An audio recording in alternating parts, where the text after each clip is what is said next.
আসলে আমরা কোনো ব্যবস্থা গ্রহণের জন্য কিন্তু আসি না, আসি দেখার জন্য। সেবার মানটা আমরা দায়িত্ব গ্রহণ করার পরে আমাদের মাননীয় প্রধানমন্ত্রী সবার জন্য সুস্বাস্থ্য নিশ্চিত করতে চাচ্ছেন। কোনো মানুষকে আমরা বিনা চিকিৎসায় মৃত্যু করে দেখতে চাই না। ওইটাকে উদ্দেশ্য নিয়ে আমরা এখানে আসি, সব জায়গায় যাচ্ছি। এখানে আসলাম। আমি একটা কথা বলবো আপনাদেরকে, আপনারা দেখেছেন, আমার সাথে ছিলেন, আমি রোগীদের সাথে কথা বলেছি, তাদের বিছানা দেখেছি, পাকঘর দেখেছি, বাথরুম দেখেছি, বাহিরের অবস্থা দেখেছি, তাদের ওষুধের সরবরাহ কেমন দেখেছি, ডাক্তার নার্সদের ব্যবহার কেমন আপনারা শুনেছেন, আমি কথা বলেছি।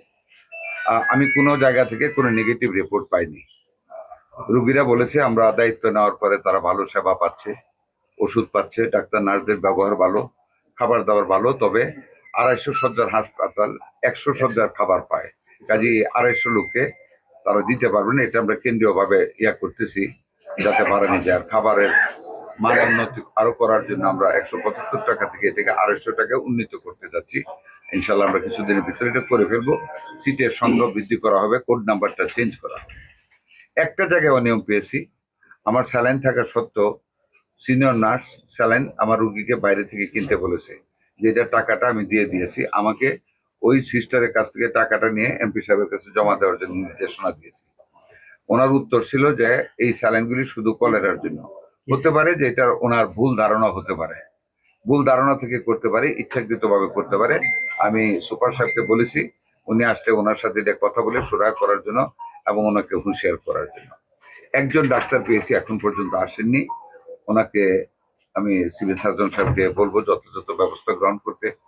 আর যদি ধরেন একদিন কোনো দৈব কারণে হঠাৎ হয়ে থাকে, তাও হুঁশিয়ারি দিতে, সতর্ক করতে, যাতে করে নিয়মিত হয়। আর সব ডাক্তারই আছে, নার্সরা আছে। আমি মোটামুটি ভাবে বলবো আমি ভালোই পেয়েছি। ডাক্তার দিন মোহাম্মদ সোহেল স্যার, ডাক্তার দিন মোহাম্মদ সোহেল, ওনার সাথে আমার চলে আসছেন। বিরক্ত না, আমি খুশি হই।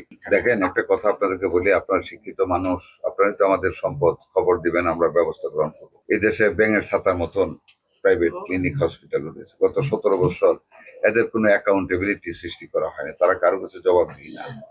আমি যতক্ষণ যাচ্ছি 2-1টা করে দেখতেছি, বন্ধ করতেছি, লাইসেন্স না পেলে বন্ধ করতেছি। আমাদের ডিসি সাহেবরা সিভিল সার্জনদের নিয়ে মোবাইল কোর্ট করতেছে, জরিমানা করতেছে, চেষ্টা করতেছি।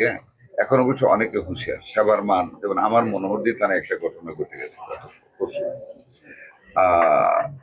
যাক, এটা আমরা কঠোর করার চেষ্টা করতেছি। একটু জানবেন, আমরা তো মাত্র 6টা মাস হলো, আর একটু সময় দেন। কারণ 18টা বছর তো এই দেশে কোনো অ্যাকাউন্টেবিলিটি ছিল না। আপনারাও কথা বলতে পারতেন, আজকে যেভাবে আমাকে প্রশ্ন করতে পারেন, আগে কিন্তু পারতেন না।